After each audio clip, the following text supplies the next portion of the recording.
कितने लोगों को मालूम है कि नरेंद्र मोदी 7.5 के समय में प्राइम मिनिस्टर बने? मैं नरेंद्र दामोदर दास मोदी। और शनि जब देता है तो फिर साक्षात शिव भी उसको वापस नहीं दे सकते। किसी का भविष्य बताना मतलब आप मजाक समझ रहे हैं। एस्ट्रोलॉजी का सिर्फ एक फ्रैक्शन है मेडिकल साइंस। एस्ट्रोलॉजी इतना विशाल है।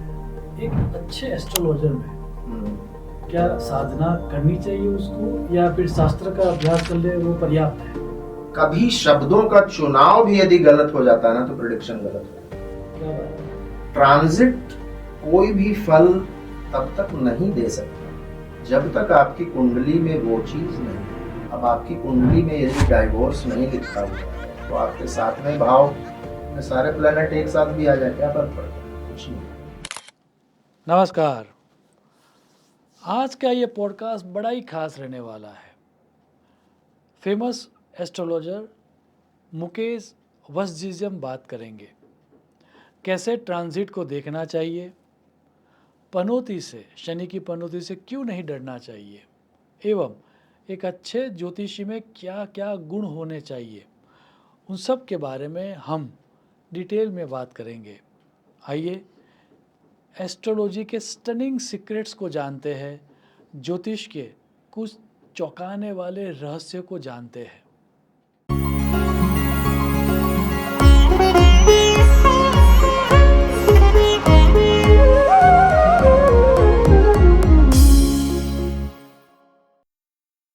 ओम नारायणं पद्मभवं वशिष्ठं शक्तिं च तत्पुत्र पराशरं च व्यासं शुकं गौडपदं महान्तं गोविंद योगीन्द्रमथास्य शिष्यं श्रीशंकराचार्यमथास्य पद्मपादं च हस्ता मलकं च शिष्यं तन्तोटकं वार्तिककारमन्यान् अस्मद्गुरून् सन्ततमानतोऽस्मि। नमस्कार मुकेश जी, आपका स्वागत है कार्मिक कन्वर्सेशंस में। My pleasure. आगे बढ़े उससे पूर्व, जब हमारी लास्ट टाइम बात हुई थी, जब फर्स्ट टाइम हमने बात की थी, तो मैंने कुछ आपसे पूछा था और उसमें आपने रेक्टिफिकेशन किया था, तो उसी से स्टार्ट करते हैं। मैं ये जानना चाहूँगा, इस शास्त्र ने, ज्योतिष शास्त्र ने आपको कैसे चुना? बड़ा अनयूजुअल और बड़ा अनकन्वेंशनल आप समझिए तो मेरा सफ़र रहा है। मेरे घर में कोई एस्ट्रोलॉजी नहीं जानता है। हाँ, मेरे दादाजी एक स्वतंत्रता सेनानी थे और हम लोग बड़े किसान परिवार से हैं। माय ग्रैंडफादर वाज वो मतलब कानून, कचहरी, कोर्ट से जुड़े हुए व्यक्ति थे और बहुत धाकड़ व्यक्तित्व था उनका अपने इलाका में। मेरे पिताजी, जैसा कि किसी के साथ भी होता है कि इलस्ट्रियस फादर का बेटा हमेशा उसकी छाया में जीता है। ट्रू। तो मेरे फादर बेचारे बिल्कुल संत टाइप के व्यक्ति थे, टेक्निकल फील्ड के, इंजीनियरिंग साइड के थे और किसान थे। माताजी तो हाउसवाइफ। और मुझे एडमिशन भी करवा दिया गया एक ऐसे स्कूल में, बहुत बड़ा स्कूल था, कॉन्वेंट स्कूल था। हाँ, और उस स्कूल में 80% जो टीचर्स या सपोर्ट स्टाफ थे वो या तो एंग्लो इंडियंस थे या अंग्रेज थे। क्या बात। और 5 साल का मेरा सिर्फ उम्र था, क्योंकि मैं बचपन में बहुत बदमाश था। तो मेरे माता पिता को लगा कि पता नहीं ये बदमाश निकल जाएगा, तो डाल दिया मेरे को कॉन्वेंट में। अब वहाँ दिक्कत थी कि हम लोग हिंदी में बात भी नहीं कर सकते थे, पिटाई हो जाती थी हमारी। हम लोग का घर बिल्कुल सात्विक है, प्याज लहसुन भी नहीं खाते हम लोग घर पर। लेकिन अब वो अंग्रेजों के स्कूल में मैं 5 साल की उम्र में ही नॉनवेज भी खा लिया। मतलब कहने का मतलब कोई संस्कार ही नहीं था एस्ट्रोलॉजी का। 13-14 साल का शायद मेरा उम्र रहा होगा, क्लास 9 में था शायद मैं। आपने सुना होगा एक बड़ी फेमस महिला थी, शकुंतला देवी। Oh yes. उनको हम लोग जानते थे कि like she was very fast in computing mathematics, लेकिन वो बहुत अच्छी एस्ट्रोलॉजर भी थी और उनका कई पुस्तक भी है। तो एक बड़ा ही बेसिक वाला पुस्तक उनका मेरे हाथ लगा, वहाँ से मेरा इंटरेस्ट थोड़ा थोड़ा शुरू हुआ। पामिस्ट्री भी थोड़ा पढ़ता था, Benham, Saint Hill, Saint Germain, doctor Narayan Dutt Shrimali, Cheiro. लेकिन फिर बाद में मुझे समझ में आया कि एस्ट्रोलॉजी में डेप्थ ज़्यादा है, लॉजिक है इसमें, तो एस्ट्रोलॉजी की तरफ इंटरेस्ट बढ़ता चला गया, पामिस्ट्री पीछे रह गया। फिर 10+2 के बाद और स्थिति ये थी कि मुझे ढंग से हिंदी नहीं आता था। हिंदी तो आता था क्योंकि हिंदी स्पीकिंग स्टेट से और फैमिली से था, लेकिन टेक्निकल कोई शब्द जब यूज़ कर देता था ना, अब सडनली कोई बोल दे झोपड़ी, तो समझ में नहीं आता था। बिल्कुल अंग्रेज स्कूल में पढ़ा था मैं, और मैं गाता अच्छा था इसलिए मुझे वहाँ के क्वायर में रखा गया था। मतलब सुबह-सुबह असेंबली में जो जीसस क्राइस्ट का और ये सब का जो गाना होता है वो गाना, हर संडे को चर्च जाना। तो मतलब हिंदी और संस्कृत और एस्ट्रोलॉजी से तो दूर-दूर तक कोई वास्ता ही नहीं था। लेकिन ये था कि मैं पढ़ता रहा हमेशा। 10+2 के बाद कॉलेज में आया तो थोड़ा-सा मैं रास्ता भटक गया, गलत लोगों के साथ संगति, ऊट-पटांग हरकतें। मतलब एस्ट्रोलॉजर वाला कोई लक्षण नहीं था मुझ में। लेकिन हाँ, अध्ययन मैं सेल्फ करता रहता था। माता-पिता चिंतित रहते थे कि इसको अच्छा पढ़ाया हूँ, आईएएस बनेगा, डॉक्टर बनेगा, इंजीनियर बनेगा। अब उन लोगों ने देखा कि ये तो गुरु और शुक्र और राहु केतु के पीछे पड़ गया, तो वो लोग भी बड़ा चिंतित रहते थे। लेकिन वही होता है ना जो आपको करना होता, और पढ़ाई में मैं ठीक-ठाक था। मतलब I was good at education. कोई ऐसा एग्ज़ाम नहीं है जो मैंने फर्स्ट अटेम्प्ट में ना क्लियर किया हो। कॉम्पिटिटिव एग्ज़ाम की बात कर रहा हूँ। लेकिन शायद एस्ट्रोलॉजर बनना लिखा हुआ था, पिछले जन्म का कोई कर्म रहा होगा। तो आपका सवाल का जवाब यही है कि एस्ट्रोलॉजी ने शायद मुझे पकड़ लिया, और सबसे ज़्यादा जो एस्ट्रोलॉजी में मैं सीखा जब मैंने जॉब शुरू किया। शादी हो गई मेरी। शादी के बाद क्या होता है, कमाना खाना तो ज़रूरी है। नौकरी जो मैंने पकड़ा वो मेरा फर्स्ट पोस्टिंग था साउथ में। ओके। अब साउथ में मैं गया, वहाँ 2 साल रहा, और मन में एक हमेशा अफ़सोस रहता है कि वहाँ की भाषा मुझे मालूम नहीं थी। लेकिन फिर भी कुछ ऐसे लोग वहाँ मिले जो नक्षत्र, नाड़ी एस्ट्रोलॉजी और प्रश्न शास्त्र, इन 3 चीज़ों का मुझे ठीक-ठाक नॉलेज वहाँ से मिला। और फिर 2003 में मैंने अपना बिज़नेस शुरू कर लिया। उस समय तक इंटरनेट भी सुलभ हो गया था, और अपना बिज़नेस जब किया तो थोड़ा-सा समय ज़्यादा मिलने लगा। उस समय में आप देखिएगा तो याहू का समय था वो। याहू पर ना कई सारे ग्रुप्स होते थे एस्ट्रोलॉजी के। तो उनका मैं सदस्य बन गया, मेंबर बन गया। उन ग्रुप्स में बहुत कुछ सीखने को मिला, क्योंकि उसमें क्या है, हर देश के लोग थे। America, Europe, Australia, UK, Bharat के भी बहुत सारे लोग थे, और हर पद्धति को फॉलो करने वाले लोग थे। कोई कृष्णमूर्ति पद्धति वाला भी था, तो कोई जैमिनी वाला भी था, कोई नाड़ी एस्ट्रोलॉजर भी था। तो मैं जिस फील्ड में हूँ, मेरा जो व्यवसाय है लॉजिस्टिक्स का, हम लोग का ना दोपहर का समय थोड़ा फ्री रहता है। अच्छा। 1 से 5। तो उस टाइम में मैं यही करता था, और रोज दिन बहुत सारे हॉरोस्कोप्स पर चर्चाएं होती थी। नाड़ी वाला अपना फीडबैक दे रहा है, जैमिनी वाला अर्गला बता रहा है ना, पराशर वाला श्लोक बता रहा है। मैं भी जो जानता था कंट्रीब्यूट करता था। उसमें बहुत कुछ सीखने को मिला। 3 घंटा 4 घंटा रोज दिन, और 2003 से लेकर लगभग 2007 तक ये बदस्तूर जारी रहा। और प्रैक्टिकल नॉलेज जिसको कहते हैं ना एस्ट्रोलॉजी, देखिए सिर्फ आप पुस्तक पढ़ लीजिएगा तो थ्योरी आपको पता चल जाएगा, लेकिन एक मैकेनिकल इंजीनियर करके आया हुआ आदमी को आप बोल दीजिए मेरा कार ठीक कर दो, तो नहीं कर पाएगा। ट्रू थ्योरी उसको भले ज़्यादा मालूम होगा, एक जो आपका मैकेनिक होगा वो कर देगा। प्रैक्टिकल नॉलेज बहुत चाहिए, वो मुझे वहाँ से मिला। और फिर मैं कुंडली देखता रहता था, और रिसर्च ओरिएंटेड शुरू से था मैं। आप देखिएगा तो मेरे 8वें घर में शनि है। कहाँ? तो शायद एस्ट्रोलॉजी में इंटरेस्ट भी वहीं से आता है, और रिसर्च बेस्ड, क्योंकि रिसर्च नहीं कीजिएगा तो सिर्फ पुस्तक पढ़ के आप ज़्यादा नहीं समझ पाइए। आप खुद इस फील्ड में है तो आपको क्या समझाना, मतलब कई बार ऐसा होता है ना, हॉरोस्कोप्स आपके सामने आता है और just by being theoretical you cannot decipher a horoscope. You will have to have some experience, और फिर ऑब्वियसली एक्सपीरियंस के साथ थोड़ा साधना जब जुड़ जाए, आपका इंट्यूशन जब काम करता है, then you become a complete astrologer.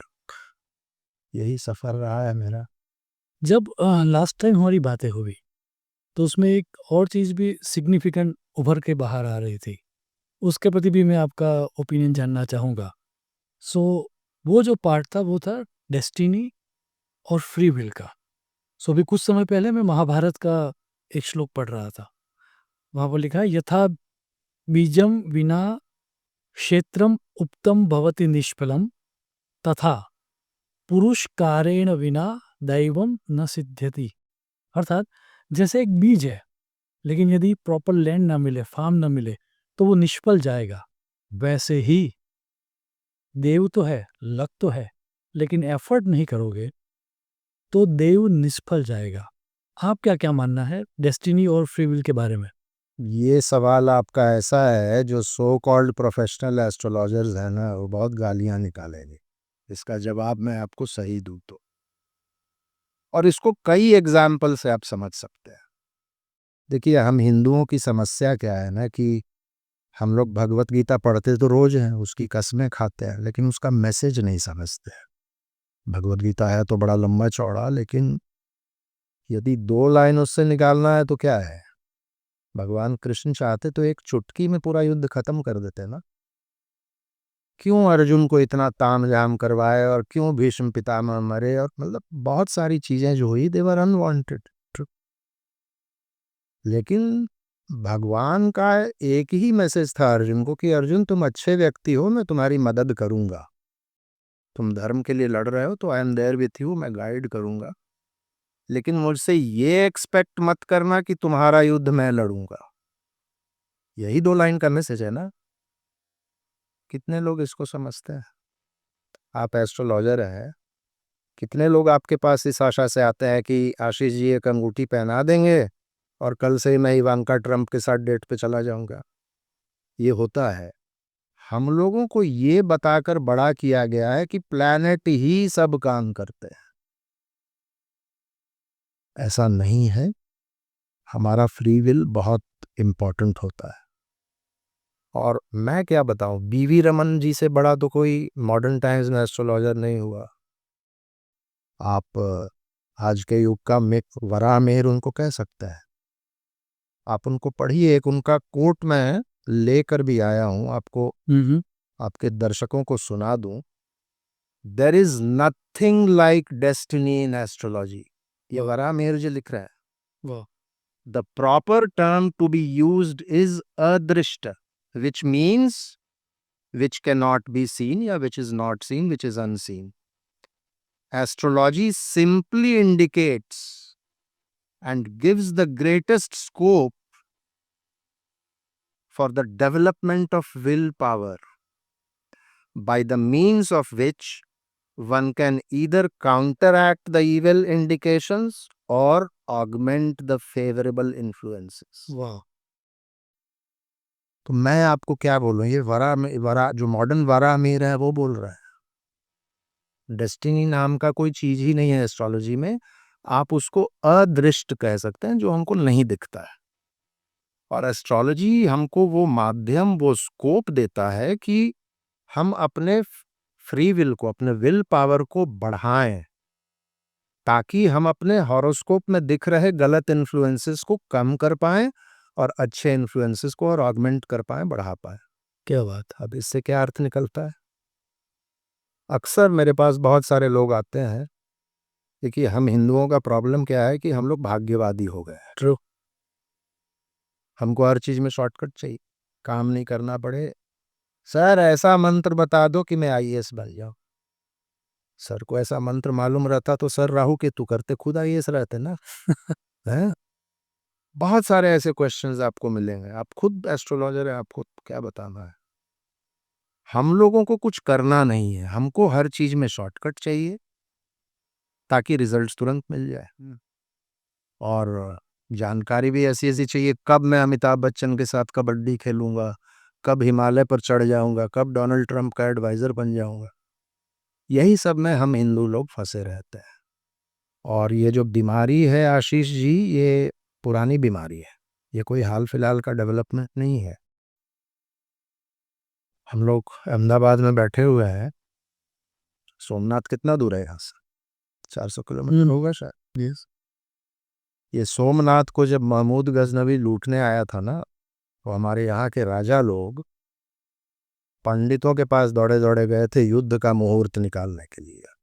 पूरा मंदिर लूटपाट के चला गया, यहाँ का गेट उखाड़ के ले गया, वो 18,000 औरतों को बंदी बनाकर ले गया। हम लोगों का युद्ध का मुहूर्त नहीं निकला।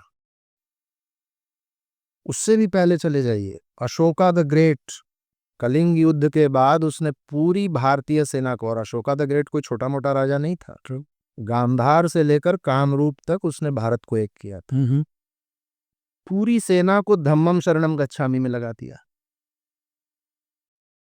भारत के पश्चिमी सिंहद्वार पर कभी ग्रीक्स का, कभी बैक्ट्रियंस का, कभी पार्थियंस का, कभी साइथियंस का, एक के बाद एक अटैक हो रहा था, और हमारी सेना किस चीज में लगी हुई थी? धम्मम शरणम गच्छामि में लगी हुई थी। आप देखिएगा तो भारत के परतंत्रता की कहानी वहीं से शुरू हुई है, लेकिन हम लोग अभी भी नहीं सुधरे हैं। तो भला हो, एक सेनापति था, उसका नाम था पुष्यमित्र शुंग।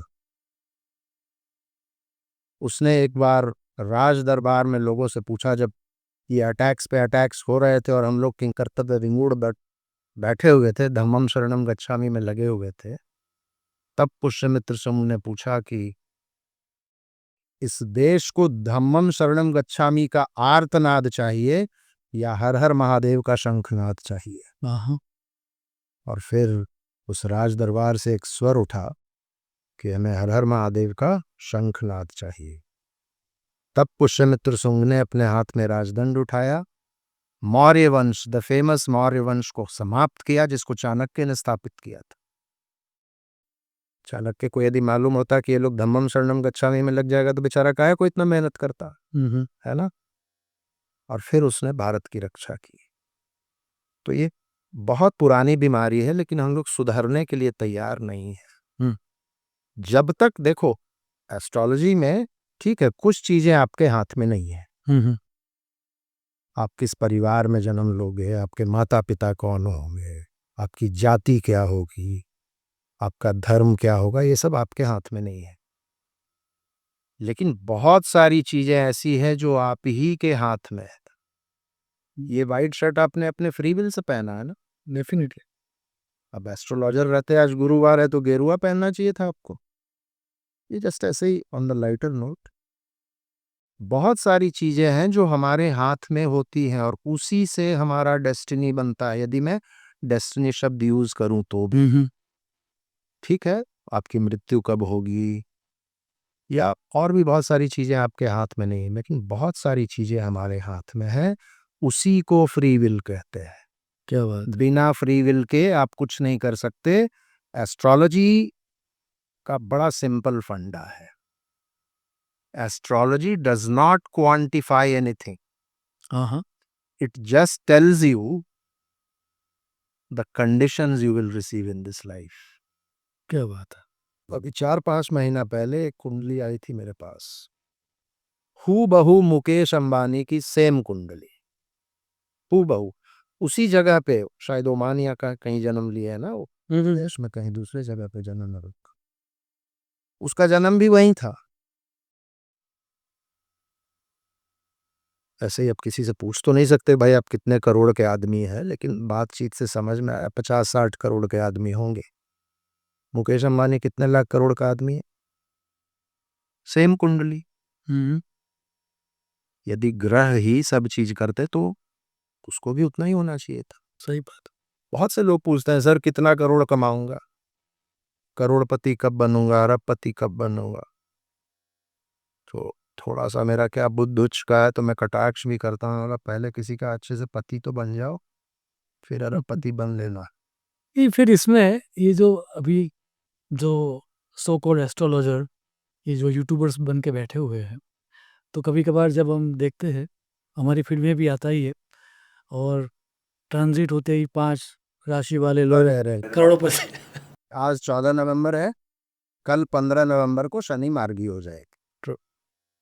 आप किसी से एक मोबाइल मंगवा के यूट्यूब में सिर्फ टाइप करो, 3 शब्द लिखो, सैटर्न डायरेक्ट 2024, सिर्फ ये 3 शब्द लिखो और देखो क्या क्या वीडियोस आपको मिलेंगे। उसके थंबनेल जरा देखो। ये अच्छा, शनि हुए मार्गी, 5 राशि वाले होंगे मालामाल, 6 राशि वाले होंगे कंगाल, इन राशियों की लगेगी लॉटरी। अब आप बताइए, ये एस्ट्रोलॉजी है कि ड्रामा है?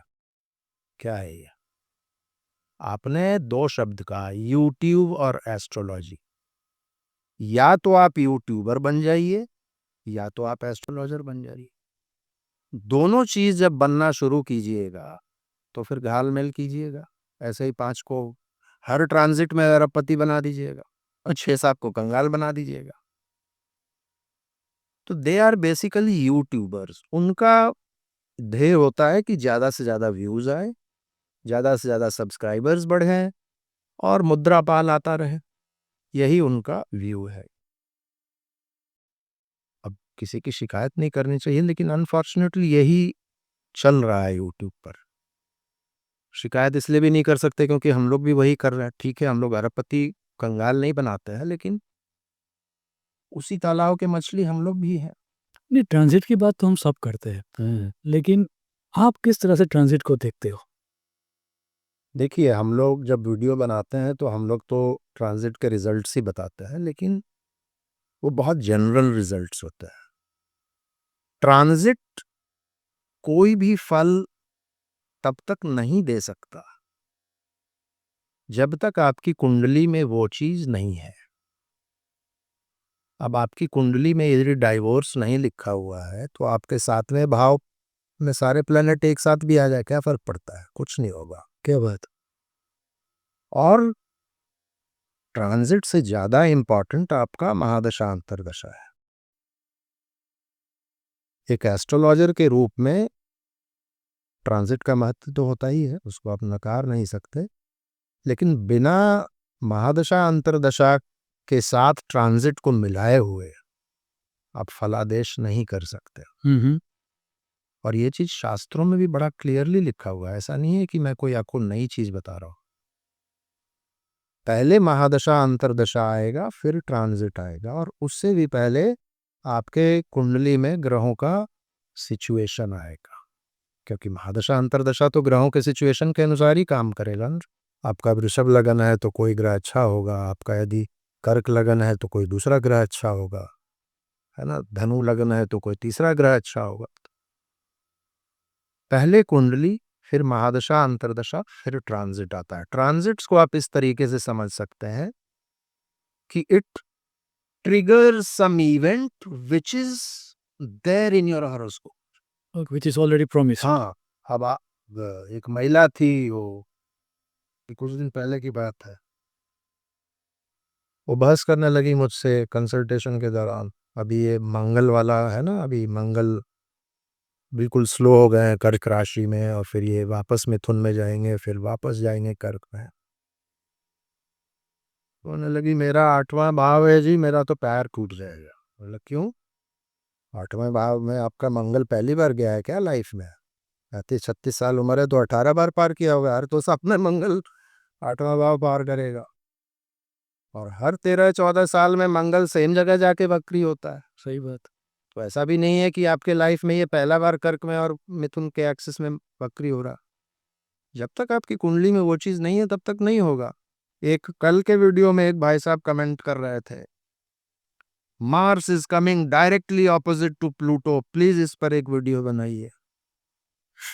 मैं बोला भाई 2020 से प्लूटो कर्व मकर में है, 2020 से 2024 हो गए, 2 बार मार्स घूम गया। क्या हो जाएगा इससे?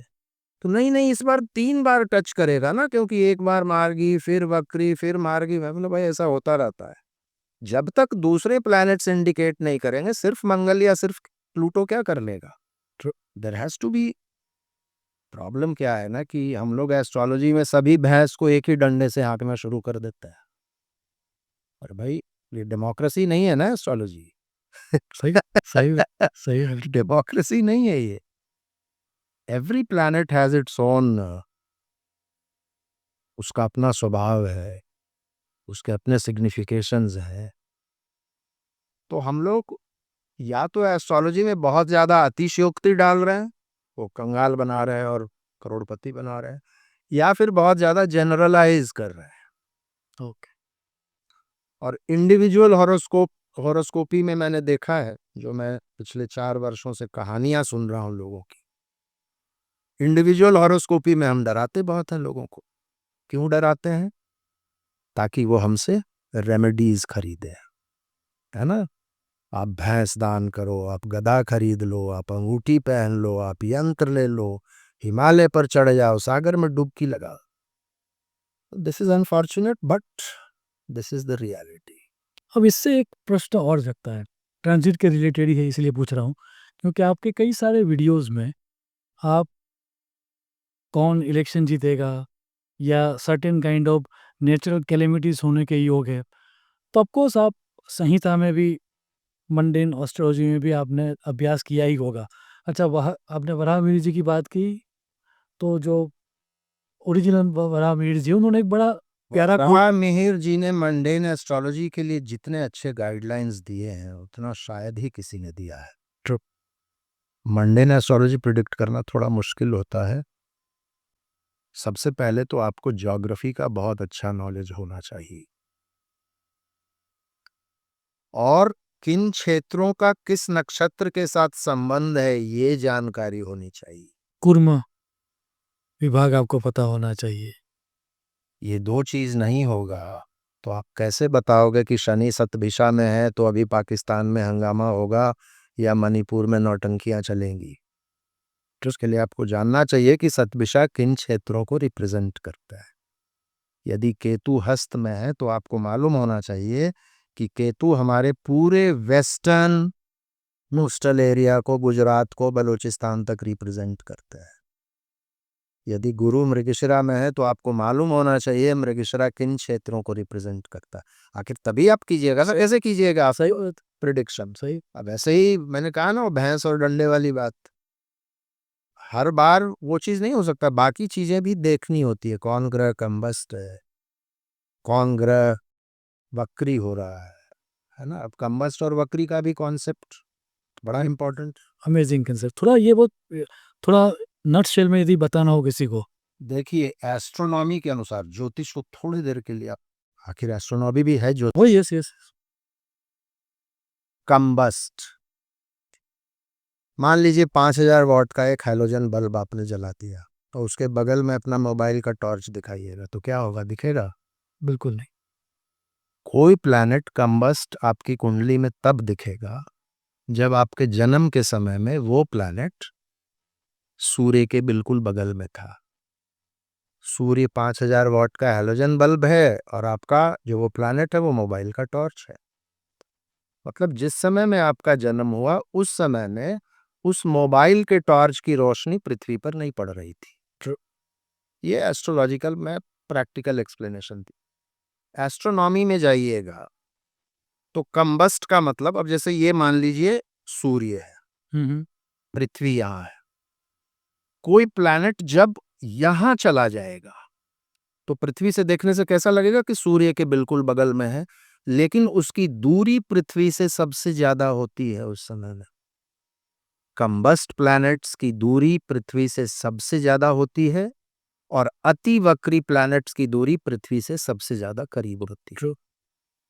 ये जो डिस्टेंस है ना पृथ्वी और सूरज के बीच में, वो बढ़ जाता है कंबस्ट प्लैनेट्स में, और वक्री प्लैनेट्स में वो घट जाता है, करीब करीब 98 मिलियन माइल्स कम हो जाता है। तो कॉमन सेंस है ना, आपके चेहरा के जितना सामने रख के टॉर्च जलाएंगे रोशनी उतना ज्यादा पड़ेगी, ज्यादा दूर से टॉर्च जलाएंगे तो रोशनी कम पड़ेगी। तो कंबस्ट प्लैनेट्स को इसलिए कमजोर कहा जाता है और वक्री प्लैनेट्स को ज्यादा मजबूत कहा जाता है। या वो सारावली का सूत्र भी है, वक्री नस्तु महावीर्याः, वक्री वाला प्लैनेट पावरफुल हो जाता है। उत्तर कालामृत में लिखा हुआ है वक्री स्व उच्च बलय। यस, वक्री प्लैनेट्स उच्च के समान फल। परिणाम देते हैं। क्यों? पृथ्वी के करीब है, हम्म, उनका प्रभाव ज्यादा होगा। और जो कंबस्ट है वो ठीक है, सूरज के करीब है, वो एस्ट्रोलॉजी में समझाने के लिए कहा गया है, लेकिन एस्ट्रोनॉमिकली देखिएगा तो it is at the farthest point from the earth. That is why उसकी शक्तियां, उसकी रश्मियां कम हो जाती है पृथ्वी True. ये तो जब आप प्रिडिक्ट करते हो तो ये सब इवेंट्स भी आप देखते हो? प्रेडिक्ट करने के समय में ये भी देखना चाहिए कि अब जैसे मान लीजिए कोई कुंडली आई, मैं देख रहा हूँ शनि ठीक ठाक है, गुरु ठीक ठाक है। आपको ये भी देखना होगा कि इसके जन्म के कुछ ही दिन के बाद कहीं वो कंबस्ट या रेट्रो तो नहीं होने वाला था। हाँ, सूर्य से उसकी जब दूरी देखिएगा तो आपको समझ में आएगा। Yes yes. मान लीजिए किसी प्लैनेट से दूरी सूर्य की 5 राशि की है, मतलब वो प्लैनेट कंबस्ट होने, ये वक्री होने वाला है। 6, 7, 8 बोलते हैं या 7th में है मतलब अति वक्री, अति वक्री। और 9th में जब आ जाएगा सूर्य तब वो प्लैनेट का वक्रत्व खत्म हो। ये सिंपल सूत्र, उसको डिग्रीज से ज्यादा अच्छा समझ में आता है, लेकिन डिग्रीज बताएंगे तो कॉम्प्लेक्स होता है। तो ये सिंपल सूत्र है।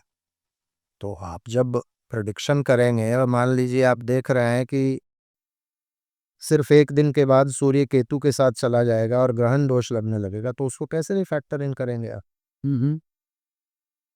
आप कर्म योग यदि एस्ट्रोलॉजी में देखोगे, साउथ इंडिया के एस्ट्रोलॉजी में जाके देखोगे, मान लीजिए जुपिटर से केतु की दूरी एक राशि की है,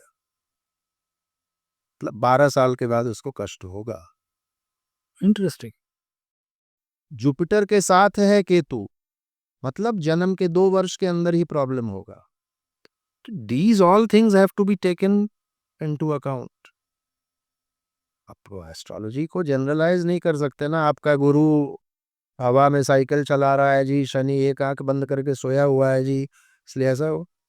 आपको लॉजिकली देखना पड़ता है, you have to see everything, और फिर भी गलतियां होती है। मैं किसी का जब हॉरोस्कोप देखता हूं तो उसको लगभग 40 मिनट समय उससे बात होती है। उसके पहले लगभग आधा घंटा 40 मिनट मुझे होमवर्क करने में भी लगता है। मैं दिन में 3-4 हॉरोस्कोप से ज़्यादा देख ही नहीं पाता, क्योंकि अपना बिजनेस भी करना है, कभी वीडियो भी बनाता हूँ, है ना, 3-4 हॉरोस्कोप भी देखता हूँ। लोग बहुत भरोसे से आते हैं आपके पास ना। आपके पास क्यों आते हैं लोग? विश्वास करके ही आते हैं।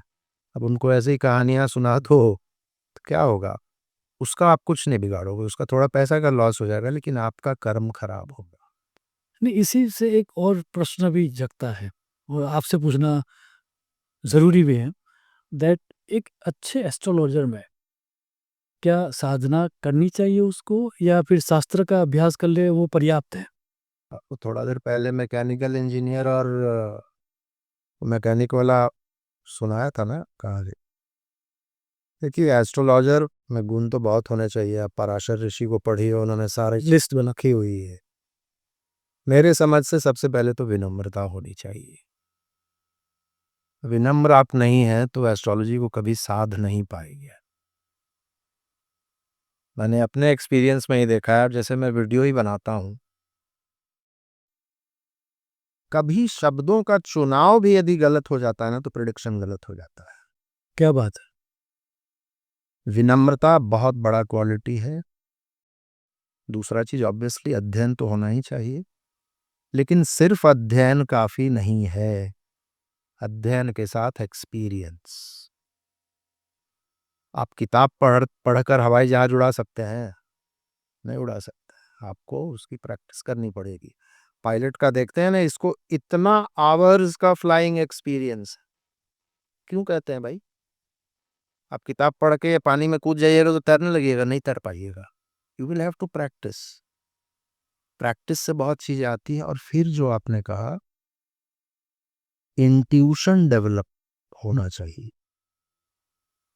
इंट्यूशन कैसे डेवलप होगा? उसके लिए साधना चाहिए। तो एक अच्छे एस्ट्रोलॉजर को चाहिए, भले ही 15 मिनट ही सही, लेकिन रोज थोड़ा साधना करें। पढ़ाई तो आवश्यक है। हम लोग जब बात कर रहे थे तो मैं आपको मेडिकल साइंस का एग्जाम्पल दे रहा था। एक डॉक्टर बनने में 13-14 साल पढ़ना पड़ता है आशीष जी। 5.5 साल तो शुरुआत में सिर्फ आपको ग्रेजुएशन की डिग्री मिलती है, फिर आप पीजी करते हैं, स्पेशलाइजेशन करते हैं। एस्ट्रोलॉजी का सिर्फ एक फ्रैक्शन है मेडिकल साइंस। एस्ट्रोलॉजी इतना विशाल है। किसी दिन कैलकुलेटर लेकर आप जरा जोड़िए 12 राशि, 9 ग्रह, 27 नक्षत्र, 108 पद, 16 आपके डिविजनल चार्ट्स, और फिर आप यदि नाड़ी अंश में जाइएगा तो एक राशि में 150 नाड़ी अंश होता है। 30 डिग्री के राशि में 150 नाड़ी अंश है। मतलब 12 राशियों में 1800 नाड़ी अंश। आप इसको जरा मल्टीप्लाई करके देखिए, करोड़ों कॉम्बिनेशन बनते हैं। एक डॉक्टर को 14 वर्ष पढ़ने के बाद भी रोज मेडिकल जर्नल्स और अपने बुक्स देखने होते हैं जब वो किसी पेशेंट का इलाज करता है। तो आपको क्या लगता है, आप 4-5 पुस्तक एक बार पढ़ लिए तो जीवन भर के लिए एस्ट्रोलॉजर बन जाइएगा? क्या बात है। आपको वो चीज, एक तो प्रैक्टिकल साइड भी देखते रहना है और पढ़ते भी रहना है। हमने तो उल्टा देखा है, जैसे थोड़ा नाम हो जाए आदमी खुद के कॉम्बिनेशंस बनाना स्टार्ट कर लेता है। वो अपनी एक्टिंग खुद करता है। जो सुपरस्टार हो जाता है वो फिर उसके बाद क्या करता है, वो अपनी एक्टिंग खुद करता रहता है। इन विषयों पर देखिए, एस्ट्रोलॉजी बहुत ही साधना, किसी का भविष्य बताना मतलब आप मजाक समझ रहे हैं। अब मैंने आपको कहा ना कि यहाँ मोडस ऑपरेंडी ये है कि आपको पहले डराएंगे। अब आपको मैं बोल दूं कि अगले साल आपके सिर पर 2 सींग निकल आएंगे, तो अगला रिएक्शन क्या होगा आपका? अब लोग कह रहे नहीं नहीं भाई, मुझे सींग नहीं चाहिए, कोई उपाय बताओ। फिर आपको उपाय बताते हैं। तो दीज डेज एस्ट्रोलॉजी कॉमर्शलाइज हो गया है। आपको मैं एक बड़ी इंटरेस्टिंग बात बताता। मैंने आपको बताया कि जब मेरा रुझान एस्ट्रोलॉजी में देखा तो मेरे मदर फादर थोड़े से चिंतित रहने लगे कि इसको, हम लोग सोच रहे थे कि डॉक्टर इंजीनियर आईएएस बनेगा, ये एस्ट्रोलॉजर बनना शुरू कर दिया। तो एक गुरुजी थे, एस्ट्रोलॉजर नहीं थे, वो हनुमान जी के बहुत बड़े भक्त थे, मतलब सन्यासी थे। उनके पास हमारी फैमिली जाती रहती थी। तो मेरे माँ और पिताजी एक बार मुझे लेकर गए, बोले कि ये तो अब पढ़ाई लिखाई से ज़्यादा ये एस्ट्रोलॉजी में इंटरेस्ट ले रहा है। तो उन्होंने मुझे कहा था, मुझे याद है उस समय मैं इस बात को नहीं समझ पाया, लेकिन अब मुझे वो बातें याद आती हैं। उन्होंने कहा था, देखो मुकेश, एस्ट्रोलॉजी या तो वानप्रस्थ लोगों के लिए है या सन्यासियों के लिए है। हाँ। गृहस्थ जीवन में रहकर इसको प्रैक्टिस करोगे तो प्रैक्टिस बिल्कुल कर सकते हो। मार्गदर्शन के लिए विषय बहुत अच्छा है, लेकिन इस बात को हमेशा ध्यान में रखना कि आप जब एस्ट्रोलॉजिकली किसी की मदद करते हो तो उसका कुछ डिफिकल्ट एनर्जी आपको भी प्राप्त होता है। इसीलिए ये वानप्रस्थ लोगों के लिए है या सन्यासियों के लिए है। लेकिन आजकल कौन सन्यासी प्रैक्टिस कर रहा है एस्ट्रोलॉजी? सब तो बंगला गाड़ी बनाने वाले लोग ही हैं, है ना। एस्ट्रोलॉजर, देखिए एस्ट्रोलॉजी चलता ही थ्योरी ऑफ कर्मा पे। ट्रू। आखिर आपके पास क्या एक्सप्लेनेशन है कि भाई इस जीवन में तुमको ये कष्ट होगा? आप प्लैनेट्स को देखकर उसके पिछले कर्मों को ही देखते हैं ना, कि पहले का इसका प्रारब्ध ये है, संचित कर्म ये है, क्रियमाण कर्म ये होना चाहिए, रिजल्ट इसको ये मिले। आप जब खुद कर्म खराब कर रहे हो तो फिर आपका क्या होगा? सही बात। तो एस्ट्रोलॉजर इस बात को समझ ले तो अच्छा रहेगा, लेकिन अनफॉर्चुनेटली अब देखिए कलयुग में यही होगा। मेरे दादाजी हमेशा कहते थे कि कलयुग में पंडित वही जो ज्यादा गाल बजाए। अब यूट्यूब क्या है, गाल बजाने का साधन ही है ना, क्या है ये? जो ज्यादा अच्छा कहानियां सुनाते हैं वो ज्यादा सक्सेसफुल है। आप कहानी कम सुनाते हो, ज्यादा सोबर तरीके से कहानी सुनाते हो, तो आजकल तो लोगों को ड्रामा चाहिए। मैं करोड़पति बन रहा हूं कि नहीं, शनि वक्री से मार्गी हो रहा है तो मैं कहीं कंगाल वाले लिस्ट में तो नहीं हूं, इसीलिए आप देखिए वो सब वीडियोस पे व्यू ज्यादा मिलेंगे आपको। तो इस युग का भी प्रभाव है। और देखिए हम लोगों ने हर चीज वेस्टर्न को अपना लिया है। वेस्टर्न जगत में जो वाचाल लोग हैं, जो बोलते हैं, जो अपने आप को एक्सप्रेस करते हैं, हु आर वेरी आर्टिकुलेट, उनको स्मार्ट समझा जाता है। ट्रू। और सक्सेस भी उन्हीं को ज्यादा मिलता है।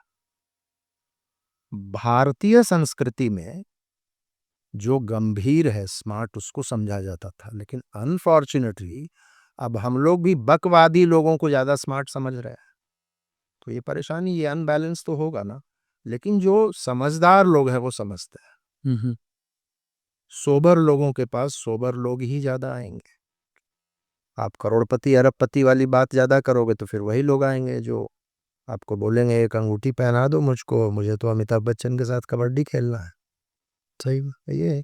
आप जैसा रखोगे अपना वैसे। यही है, वेस्टर्न और ईस्टर्न से एक प्रश्न और भी जगता है।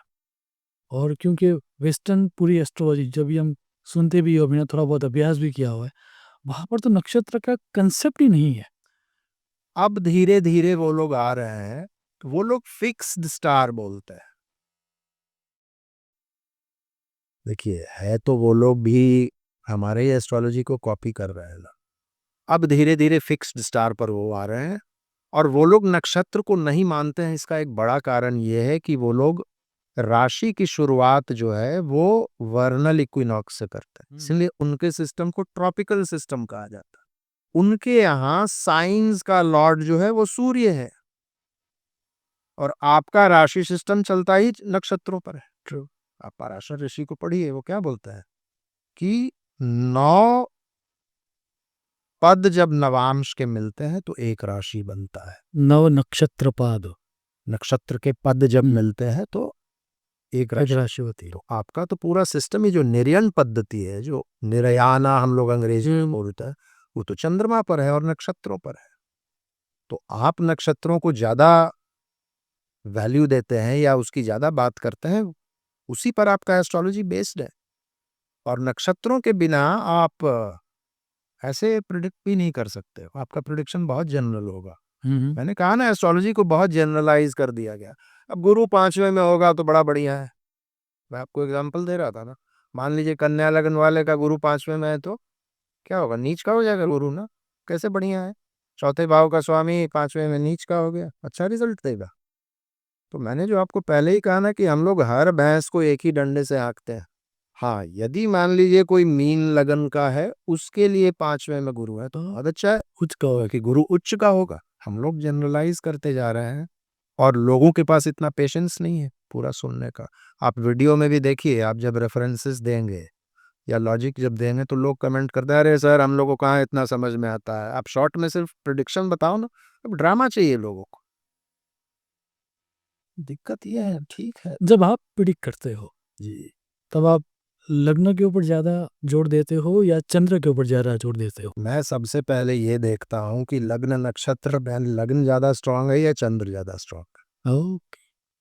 सबसे पहला काम मैं यही करता हूँ, और उसी से आपका स्टार्ट हो जाता है। आदमी का व्यक्तित्व वहीं से समझ में आने लगेगा। मान लीजिए किसी का लग्न बहुत ज्यादा स्ट्रांग है, मतलब वो व्यक्ति अपना प्राइवेट स्पेस रखेगा। वो भले ही सोशल होगा भी, लेकिन वो अपना प्राइवेट स्पेस रखेगा। चंद्र जिसका ज्यादा स्ट्रांग है, चंद्रमा सोसाइटी को रिप्रेजेंट करता है, ज्यादा सोशल होगा, ज्यादा गैदरिंग्स में जाएगा, ज्यादा लोगों के साथ इंटरैक्ट करेगा, ज्यादा सोशल होगा। और इसलिए भी इंपॉर्टेंट है इसको समझना, लग्न को, चंद्र को और सूर्य को, ये तीनों को जब देखिएगा तब आपको ये समझ में आ जाएगा कि इसके लिए कौन सा प्लैनेट बेनिफिक है और कौन सा प्लैनेट मेलेफिक है। यहाँ डेमोक्रेसी का रूल आ जाएगा। जिसके पक्ष में दो चीज जा रहा है उसको मानेगा। ओके। मान लीजिए लग्न स्ट्रांग है और वो एक पक्ष का, एस्ट्रोलॉजी में दो पक्ष है ना, शनि बुध शुक्र, ये एक कैंप है। दूसरा कैंप है गुरु सूर्य मंगल चंद्र। तो मान लीजिए एक ही कैंप 2 बार आ रहा है तो हम उसको पकड़ेंगे पहले। मान लीजिए लग्न भले ही कर्क हो, लेकिन यदि वृषभ और मिथुन मुझे ज़्यादा स्ट्रांग दिख रहा है तो हम फिर दूसरे कैंप को पकड़े, मतलब एटलीस्ट उसमें रिजल्ट ज़्यादा मिलता है। लेकिन ये भी जनरल बात है, और भी बहुत सारी चीज़ें देखनी पड़ती है। लेकिन पहला चीज़ मैं यही देखता हूँ कि इसका चंद्र ज़्यादा स्ट्रांग है या लग्न ज़्यादा स्ट्रांग, तो वहाँ से थोड़ा आइडियाज़ मिलता है। फिर आप ग्रहों को देखते हैं। नवांश में ग्रहों की स्थिति को देखना बहुत आवश्यक है।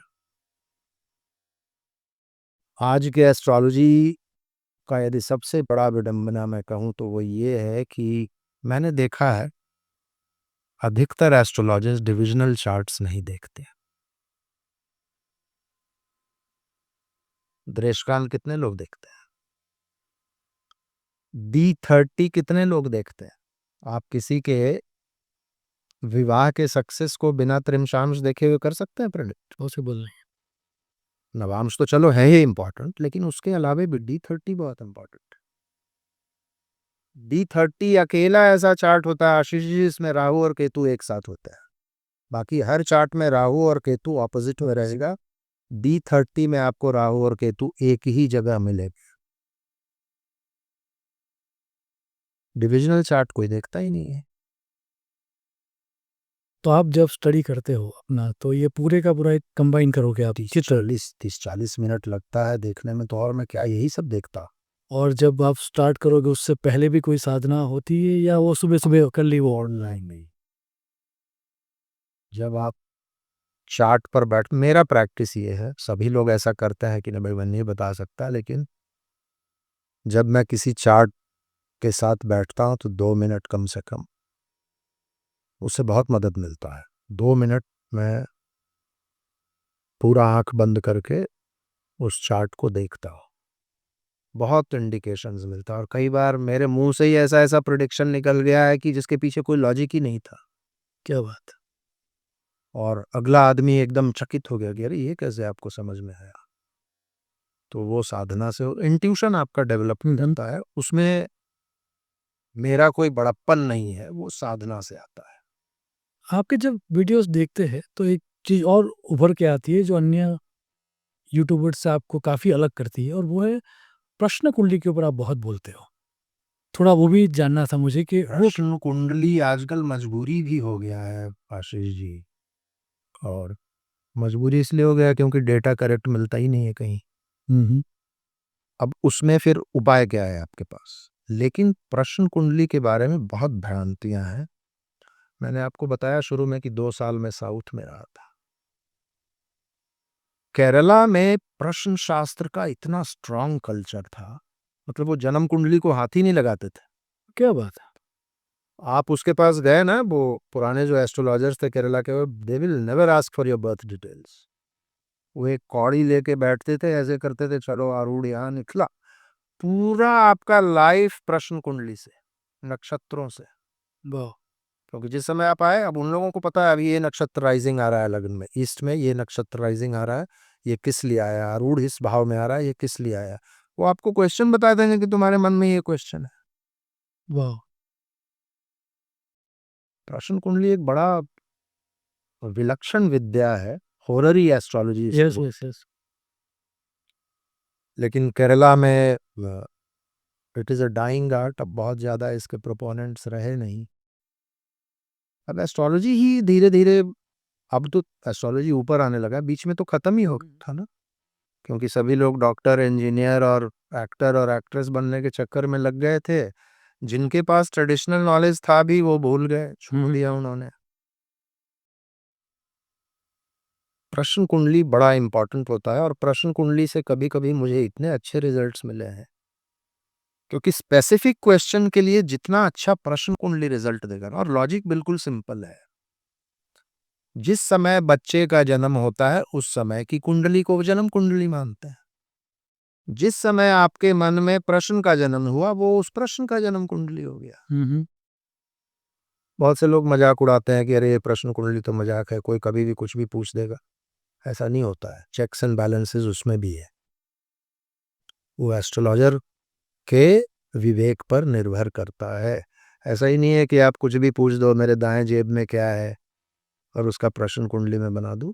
एस्ट्रोलॉजर का भी अपना विवेक होता है, देयर आर सर्टेन कॉम्बिनेशंस जिसको देखकर एस्ट्रोलॉजर समझ जाता है कि ये मस्ती कर रहा है मेरे साथ। रियली?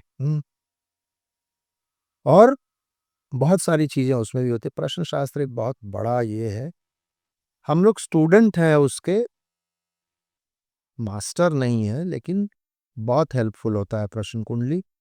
और खास करके ये सेलिब्रिटी वगैरह का जो आपको हॉरोस्कोप दिखता है ना, उस पर तो कभी भरोसा करना ही नहीं चाहिए।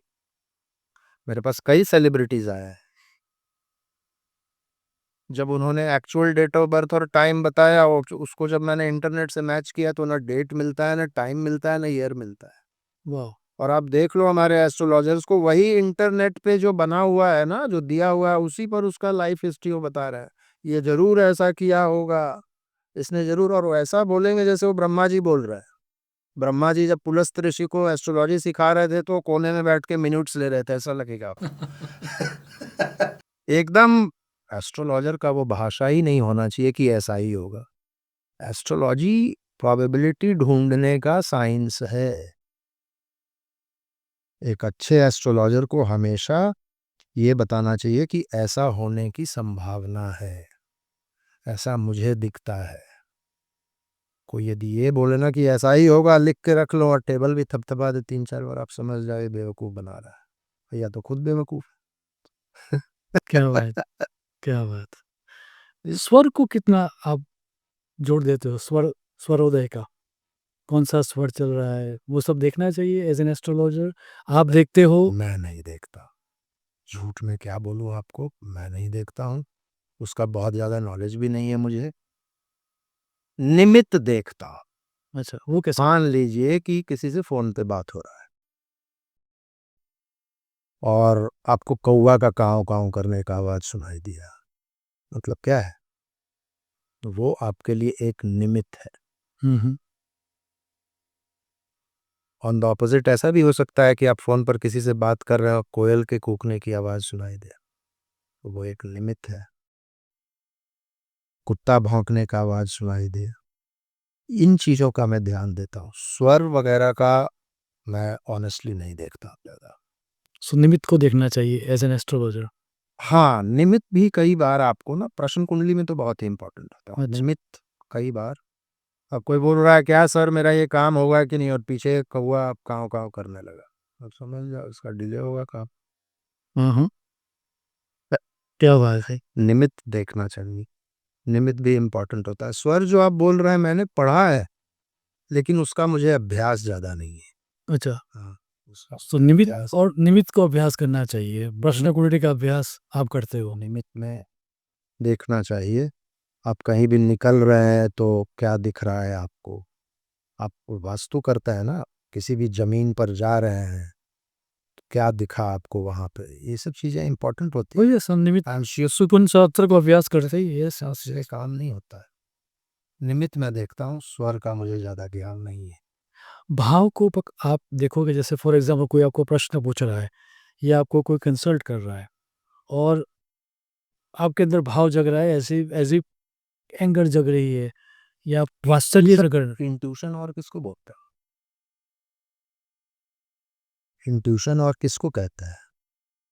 आपने हॉरोस्कोप किसी का खोला और आपने आँख बंद किया और नेगेटिव चीज़ें दिखने लगी, उसी को इंट्यूशन बोलते हैं ना। अब इसको सटीक कैसे बनाया जाए इंट्यूशन को? क्योंकि वो आपके हाथ में तो है नहीं। वो एक्सपीरियंस से आता है। देखिए इंट्यूशन किसी का गलत आया तो फिर हम प्लैनेट्स को देखेंगे कि भाई प्लैनेट्स का इशारा क्या है। अब कई बार बुरा चीज़ देखकर भी नहीं बोलना होता है। एस्ट्रोलॉजी में ये भी तो है ना। अब मैं आपके सामने प्रवचन दे रहा हूँ कि आजकल एस्ट्रोलॉजर्स डराते हैं और फिर कॉस्टली रेमेडीज बताते हैं, तो उसको मुझे प्रैक्टिस में भी तो लाना है। कभी भी किसी को ज़्यादा मान लीजिए अप्रिय चीज़ दिख रहा है, तो आप उसको अपने रेमेडीज़ में इंक्लूड कर दीजिए, लेकिन ये मत बोलिए कि तुम्हारे साथ 4 दिन के बाद ये हो जाएगा। उसका रेमेडीज़ बता दीजिए, उसको सावधानियाँ बता दीजिए। नेगेटिव चीज़ नहीं बोलना चाहिए, क्योंकि देखो एस्ट्रोलॉजी का सबसे बुरा पक्ष यदि कोई एक है तो वो ये है कि it conditions your mind. True. अब मान लो मैं आया आपके ऑफिस में और बोल दिया कि आशीष जी आप ये वास्तु का काम बेकार कर रहे हो, आपको तो भैंसों की ट्रेडिंग करनी चाहिए थी। अब कल से आपके दिमाग में ये बैठ जाएगा कि अरे सही में मेरा धंधा 6 महीने से अच्छा नहीं चल रहा, मुझे भैंसों की ट्रेडिंग ही करनी चाहिए। This is how it conditions your mind. इसलिए आपने पूछा ना एस्ट्रोलॉजर के क्या गुण होने चाहिए, एस्ट्रोलॉजर को इन बातों का बहुत ध्यान रखना चाहिए। मेरे पास बहुत सारे लोग आते हैं, सर मेरा बेटा क्या करेगा, कोई रास्ता बताइए। मतलब पंडित से पूछकर बेटा का करियर डिसाइड करोगे आप? पंडित तो अपना नॉलेज बताने के लिए बता देगा आपको कुछ भी, कि आपका बेटा को मिसाइल बनाना चाहिए है। अब देखिए जिस समय में एस्ट्रोलॉजी निकला था कितने प्रोफेशन थे, 8-10। यस, कोई किसान था, कोई ट्रेडर था, कोई राजा के दरबार में दरबारी था, कोई सैनिक था, कोई लोहार था, कोई सुनार था, यही सब था ना। आज कितने प्रोफेशन हैं और आगे कितने होंगे किसको पता है। एक एक नक्षत्र से 50-50 तरह के प्रोफेशंस निकलते हैं। वाह। हम सजेशंस देते हैं उसको कि देखो कॉम्बिनेशंस ये बताता है कि इस तरीके के काम में तुम्हारा बेटा अच्छा करेगा। बिजनेस करे तो कौन सा करे जी, तो उसको बताना पड़ता है कि भाई प्रोडक्ट ओरिएंटेड बिजनेस नहीं, सर्विस ओरिएंटेड बिजनेस का ज्यादा सफल, इसको मार्गदर्शन बोल। एस्ट्रोलॉजी मैंने जो बीवी रमन जी का आपको बताया यही है एस्ट्रोलॉजी। तो आप जब प्रोफेशन किसी को बताते हो, क्योंकि नाउ डेज जब हम इंडिया को भी देखते हैं तो इंडिया सबसे ज़्यादा यंगेस्ट जनरेशन पॉपुलेशन का देश है, और ये कैरियर काउंसलिंग मेरे पास भी बहुत सारे लोग आते हैं, आपके पास भी आते ही होंगे। तो जब आपको किसी को सजेस्ट करना हो कि आपको इधर प्रोडक्ट में गए या आप सर्विस में गए, तो आप किसी कॉम्बिनेशन को पकड़ते हो या किसी पर्टिकुलर प्लैनेट को पकड़ते हो? कुछ नहीं समझ में आए तो सर्वाष्टक वर्ग का 6th हाउस देख लो, 6th और 7th का स्ट्रेंथ। मान लो 6th हाउस में 36 पॉइंट्स हैं और 7th हाउस में सिर्फ 19 पॉइंट, क्या होना चाहिए? सर्विस ओरिएंटेड होना चाहिए। ऐसे तो देखना बहुत कुछ चाहिए। सैटर्न की स्थिति, कर्म किससे पता चलेगा? सैटर्न से पता चलेगा। मान लो किसी की कुंडली में सैटर्न वीनस साथ है, तो देर आर हाई चांसेस कि वीनस से संबंधित काम ये करेगा। अब वीनस से संबंधित बहुत काम हो सकते हैं, है ना।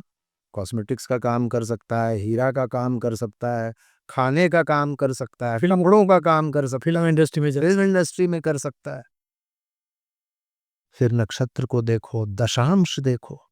करियर के लिए दशांश जी ना देखे कैसे प्रिडिक्ट कर दोगे?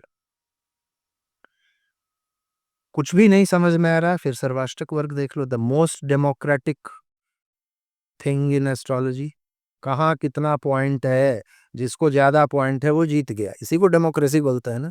तो सबसे डेमोक्रेटिक चीज आपका सर्वाष्टक वर्ग है। ऐसे ही करता है। वाह। बाकी प्रोफेशन बताना ये सब तो बड़ा गहरा चीज है, उसको आप पॉडकास्ट में कैसे समझा देंगे? नहीं, आप नहीं समझा सकते पॉडकास्ट में। वो बताना भी ज़रूरी है कि किसी एक प्लैनेट के डोमिनेंस से आप ये तय नहीं कर सकते कि कोई व्यक्ति क्या प्रोफेशन। मैं आपको अपना एग्जांपल देखो, अपना एक्सपेरिमेंट सबसे ज्यादा मैंने अपने ऊपर किया है एस्ट्रोलॉजी सीखने का। क्योंकि मैंने कहा ना बीच में मेरा रास्ता एकदम खराब हो गया था। जब मैं 12th से निकला, ग्रेजुएशन तक 3-4 साल में बिल्कुल भटक गया था। मेरा पहला 7.5 शुरू हुआ था उस टाइम में। तो एस्ट्रोलॉजी तो मैं जानता था, तो मैं देखता रहता था ऐसा क्यों हो रहा है, मैं सिगरेट क्यों पी रहा हूँ, मैंने शराब क्यों पिया, ये सब किया है मैंने। रात भर पुलिस स्टेशन में भी बैठा हूँ मैं। अब लोग बोलते हैं कैसे एस्ट्रोलॉजर हैं, एस्ट्रोलॉजर को तो लोग समझते हैं कि टीका लगा के माला वाला पहन के यहाँ 4-5 रुद्राक्ष, यहाँ 4-5 रुद्राक्ष, इस तरीके के पंडित जी होंगे। लेकिन मैं तो बोलता हूँ कि भाई मैंने ये सब किया है, अपने ऊपर एक्सपीरियंस करके सब चीज देखा है, और वो ज्यादा सही नॉलेज देता है आपको। सही बात। तो मुझे खुद नहीं पता था कि 2020 में मेरा यूट्यूब चैनल हिट हो जाएगा। मैं लोगों को एग्जांपल देता हूँ कि मुझसे पूछ रहे हो प्रोफेशन, तो मैं अपने बारे में पहले ये बता देता हूँ तुमको। सही बात। देखिए ईमानदार तो बनना पड़ता है, अब बेवकूफ़ बनाना है तब तो चल रहा है, वही धंधा ही चल रहा है। कब क्या चीज़ क्लिक कर जाएगा? अब आप एस्ट्रोलॉजर हैं इसका मतलब क्या डेली अपना कुंडली देखकर चलते हैं आप? नोटिस। संभव ही नहीं है। कई लोग मुझसे बोलते हैं, "अरे प्रश्न तो आपने ऐसा ही डाला होगा जी जिसमें मोदी जी के लिए अच्छा रिज़ल्ट निकले।" बोला, "अरे यार, एक एस्ट्रोलॉजर दिन भर यही करता रहता है क्या कि कब अच्छा मुहूर्त है, कब खराब मुहूर्त है, कब सूरज इधर गया, कब शनि इधर गया?" ये तो बहुत ही स्पॉन्टेनियस चीज़ होता है। हुँ, हुँ। अब हम एस्ट्रोलॉजर हैं इसका मतलब क्या हम बीमार नहीं पड़ते? 2018 मेरा सबसे बुरा समय था। सेकंड साढ़े साथी। फादर बेड पर थे। एक पुत्र के रूप में तो यही लग रहा था कि ठीक हो जाएँगे। एस्ट्रोलॉजिकली उनका कुंडली मेरे पास था नहीं, उन दिनों में कोई कुंडली बनाता नहीं था। लेकिन मन में एस्ट्रोलॉजर होने के नाते ये भी डर लग रहा था कि नहीं इनका समय ठीक नहीं है। तो एस्ट्रोलॉजर को खुद भी सब चीज़ थोड़ी पता चलता है, मैं भगवान थोड़ी हूँ। अपने पिता का डेथ मैं नहीं प्रेडिक्ट कर पाया। बहुत लोग बोलते हैं, "अरे जी मैं कितना दिन बचूँगा?" अभी 3 दिन पहले एक थे, 71 साल के थे, उनको प्रोस्टेट कैंसर हो गया है। मुंबई से थे। उनका यही था लॉन्गेविटी बताइए कितने दिन जीऊँगा? मैं बोला मुझे अपने बारे में नहीं पता है कितना दिन जीऊँगा, आपको क्या बताऊँगा? और astrologer should always refrain from telling somebody's longevity. Death. मैंने कहा ना कई बार अप्रिय चीज़ें नहीं बतानी होती है।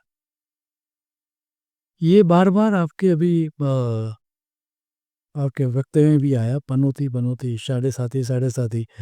आप किस तरह से देखते हो उस साढ़े साथी को? चंद्रमा से ही देखा जाता है। नहीं, लेकिन साढ़े साथी का पर्पस क्या होता है? आपने सिंड्रेला का कहानी सुना है? हुँ, हुँ।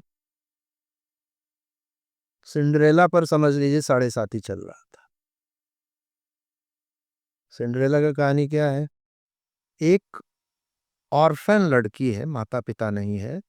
एक सौतेली माँ उसको रखे हुए अपने घर पे, सौतेली बहनें हैं।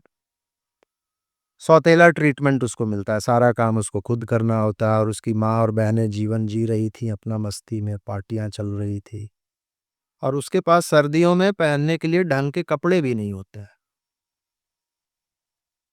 लेकिन सिंड्रेला में सबसे बड़ी क्वालिटी थी शी नेवर कंप्लेन्ड। सिर झुकाकर अपना काम करती रही और फिर क्या हुआ एक दिन? अपने बहनों के उतारे हुए कपड़े पहनकर पार्टी में जाती है, उसके पास ढंग के मोजे भी नहीं थे और वहां उसको एक राजकुमार मिल जाता है और वो महारानी बन जाती है। लेकिन महारानी बनने के बाद भी she was practical, she was grounded, she never had any like grudge. साढ़े साथी यही चाहता है आपसे कि आप सिंड्रेला बन जाओ। सिंड्रेला मतलब कि कंप्लेन मत करो, जिम्मेवारियों को लेकर चलो। देखिए शनि को क्या लेना देना आपसे? मैं हमेशा मंगल दोष के बारे में लोग बोलते हैं, ये भी बड़ा इंटरेस्टिंग कहानी है। मैं लोगों को इन द लाइटर सेंस कहता हूँ कि अरे भाई मंगल 44 किलोमीटर दूर बैठा हुआ है, 44 करोड़ किलोमीटर। अब उसका एक ही काम है कि पृथ्वी पर सबका शादी बिगाड़ना। मंगल के पास और कोई काम नहीं है, लोग हंसते हैं। उसी तरीके से शनि के साढ़े साथी से भी लोग, कितने लोगों को मालूम है कि नरेंद्र मोदी साढ़े साथी के समय में प्राइम मिनिस्टर बने? कितने लोगों को मालूम है? तो मैंने सिंड्रेला का एग्जाम्पल दे दिया, नरेंद्र मोदी का एग्जाम्पल दे दिया, हरिश्चंद्र का एग्जाम्पल ले लीजिए, राजा विक्रमादित्य का एग्जाम्पल ले लीजिए। शनि चाहते हैं कि आप अपने कंफर्ट जोन को छोड़कर बाहर आओ। शनि चाहते हैं कि आप अपना ऑर्बिट चेंज करो। शनि चाहते हैं कि जीवन के इंपॉर्टेंट सबक आप सीखो। क्यों सीखो? क्योंकि वो सबक आपको अगले 30 साल काम आएंगे। अगला साढ़े साथी 30 साल के बाद ही आना। Yes, yes. That is what साढ़े साथी इज। अब हम लोग तो साढ़े साथी का नाम सुनकर ऐसा भागते हैं, ऐसा परेशान होता है। ये भी दुकान है एस्ट्रोलॉजर्स का। साढ़े साथी का मतलब है कि आप डिसिप्लिन्ड हो जाइए, समय पर सोना, समय पर जागना, समय पर खाना, समय पर काम करना। शनि कौन है? शनि आपके नीचे काम करने वाले लोग हैं, उनका ध्यान रखिए। शनि क्या है? शनि को विनम्रता पसंद है। सूर्य और शनि में क्या दिक्कत है? सूर्य को ईगो है, अभिमान है। शनि ग्राउंडेड, वो चाहता है आप ग्राउंडेड रहिए, वो चाहता है आप अपनी जिम्मेवारियों को पूरा कीजिए बिना कंप्लेंट के। Become a Cinderella. और तब अंतिम में क्या होगा? आपको कोई प्रिंस मिल जाएगा, राजकुमारी बन जाओगे या नरेंद्र मोदी जैसा प्रधानमंत्री बन जाओगे। जो तीसरा फेज होता है साढ़े साथी का, वो देता है आपको, लेकिन देगा तभी ना जब पहले आप कुछ किए हो। करना कुछ नहीं है, एक्सपेक्ट सिर्फ करोगे तो शनि कभी नहीं देगा। क्या हुआ? और शनि जब देता है तो फिर साक्षात शिव भी उसको वापस नहीं ले सकते। कहा जाता है कि शनि ने काशी में तपस्या किया था और भगवान शिव से उसको वरदान मिला कि तुम जब किसी को दोगे तो उसको मैं भी वापस नहीं ले पाऊंगा। क्यों? क्योंकि तुम जब भी किसी को दोगे तो पूरा उसको ठोक बजाकर टेस्ट करके ही दोगे। लोग बोलते हैं शनि जी हमको डिले करवाता है, लेकिन जब देता है ना, आप देख लो ना, दुनिया के सबसे अमीर आदमी सबको क्या फॉलो करता है? सब शनि के फील्ड में है। मुकेश अंबानी क्या काम करता है? तेल बेचता है ना। तेल किसका होता है? शनि। एक्सॉन मोबिल, ये सब जो जितनी बड़ी बड़ी कंपनियां हैं, क्या है? सब शनि है ना। शनि जब देता है तो इतना देता है कि आप संभाल नहीं पाते। लेकिन शनि के बारे में हमने भ्रांतियां बना रखी है। साढ़े साथी चालू होने वाला है, संभल जाओ नहीं तो ये हो जाएगा, वो हो जाएगा। चल रहा है दुकान। वाह! चाहता हूँ कि बात ऐसी ही चलती रहे, लेकिन कुछ बातों को विराम इसलिए भी दिया जाता है ताकि दोबारा फिर से मिला जाए। So thanks a lot for accepting my invitation and coming here. It was an most enriched session I ever have. बहुत सारी चीज़ों को मैंने भी एज़ एन एस्ट्रोलॉजर अलग एंगल से देखना स्टार्ट किया। सो जैसे-जैसे आगे समय मिलता जाएगा, हम डेफ़िनेटली बातें करते रहेंगे और ये जो सिर्फ़ यूट्यूबर्स न बनते हुए हम लोग चाहेंगे कि एक एस्ट्रोलॉजर भी रहे, क्या कहना चाहिए, क्या नहीं कहना चाहिए, शब्दों का किस तरह से चयन करना चाहिए ताकि लोगों का कल्याण हो, उसके बारे में भी आगे बातें करते रहेंगे। For now thanks a lot for coming and मिलते हैं वापस। शुभम भवतु। प्रणाम।